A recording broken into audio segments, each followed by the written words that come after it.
ह्याच्यात मुख्यमंत्र्यांनी ज्या प्रश्नाचं उत्तर दिलेलं आहे रोहित शेट्टीच्या बद्दल, ते उत्तर पूर्णपणे समाधानकारक आहे. मुख्यमंत्र्यांचं रोहित शेट्टींशी बोलणं झालेलं आहे. 14 मार्चला राजीव करणचं पण त्यांच्याशी बोलणं झालेलं आहे आणि देवेंद्र भारती त्यांच्या संपर्कात आहे आणि मी 2दा त्यांच्या घरी जाऊन सुरक्षा व्यवस्था बरोबर आहे, उगाच काहीतरी विचारण्याचा अर्थ नाही. प्रश्न क्रमांक 12. नाही, प्रश्नकर्त्यांनी जो प्रश्न नाही, अधिकची माहिती जरी असली आणि पूर्ण समाधान झालं असल्याने आपल्याला वेळ पाहता आता 12 सचिन अहिर काळे बस आपण सचिन अहिर बोलतायत. त्यामुळे मी सचिन अहिर यांना बोलायला संधी दिलेली आहे. सभापती महोदय, मिलिंदजींचा जरी समाधान झाला असेल तरी मुंबईकरांचा आणि विशेषतः सिने कलाकार आणि त्या इंडस्ट्रीचा समाधान यासाठी होत नाही सभापती महोदय, कारण ही घटना वारंवार होते. सभापती महोदय,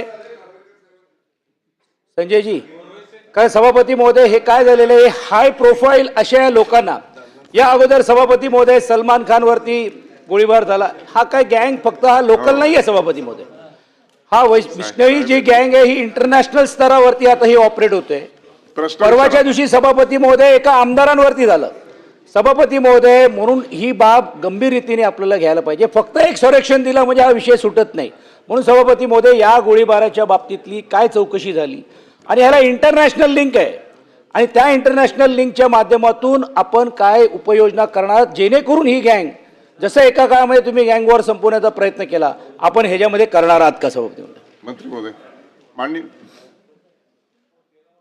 माननीय अध्यक्ष महोदय, रोहित शेट्टी यांच्या शेट्टी टावर या निवासस्थानाच्या बिल्डिंग कंपाऊंडच्या भिंतीच्या लगत एका इसमाने त्या ठिकाणी पिस्तूल चालवली, म्हणजे भिंतीवर त्या ठिकाणी चालवली, गोळीबार केला आणि त्या अनुषंगाने जी काही फिर्याद या ठिकाणी झाली होती त्याच्या आधारावर आपण गुन्हा नोंद केला होता. यामध्ये त्या स्कूटीच्या आधारावर अतिशय उत्तम अशा प्रकारचं पोलिसांनी इन्व्हेस्टिगेशन केलं. मुंबई पोलिसांचं प्रोफेशनलिझम हे या इन्व्हेस्टिगेशनमध्ये दिसतं आणि याच्यामध्ये 12 आरोपी हे अटक करण्यात आलेले आहेत.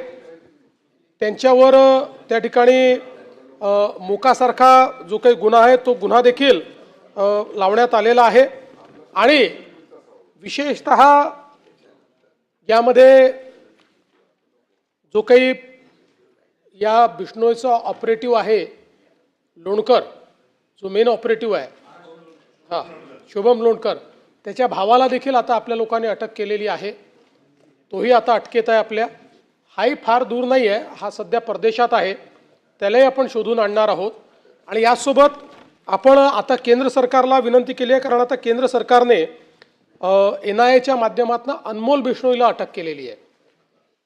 त्याच्यामुळे आपण केंद्र सरकारला त्याची कस्टडी मुंबईला द्यावी, कारण आम्हालाही काही गुन्ह्यांमध्ये त्यांची आवश्यकता आहे. अशा पद्धतीनं त्याची मागणी केलेली आहे. ते आता केंद्र सरकार म्हणजे ते मिळतेच आपल्याला, त्यांची चौकशी पूर्ण झाली, NIAच्या कायद्यात त्यांना जास्त काळ पोलीस कोठडी मिळते, त्यांची संपल्यानंतर आपल्याला ती मिळते. त्यामुळे त्यांची या ठिकाणी कस्टडी घेऊन त्यातने आपण चौकशी करू. हे जे काही अलीकडच्या काळात दिसून पडतं आहे, हा जो काही शुभम लोणकर आहे हा बिश्नोईचा ऑपरेटिव्ह म्हणून कुठल्या तरी देशामध्ये बसून थोकमध्ये फोन करतो. म्हणजे आमच्या तो अकोला जिल्ह्यातलाच आहे तुमच्या. आता अकोला जिल्ह्यामध्ये त्यांनी काँग्रेसच्या आमदाराला केले, आता आमच्या भाजपचे आमदार बिचारे, त्यांच्याकडे आता कुठनं पैसा आहे, तो इतका गरीब माणूस. अकोटमध्ये त्यांनाही फोन केला. त्यामुळे ही एक मोडस ऑपरेंडी दिसते, पण यांचा कुठलाही अटेम्प्ट यशस्वी झालेला नाही. जिथे जिथे त्यांनी अटेम्प्ट करण्याचा प्रयत्न केला त्या ठिकाणी मुंबई पोलिसांनी नीट सगळे आरोपी शोधून काढलेले आहेत आणि त्यांच्यावर कारवाई केलेली आहे.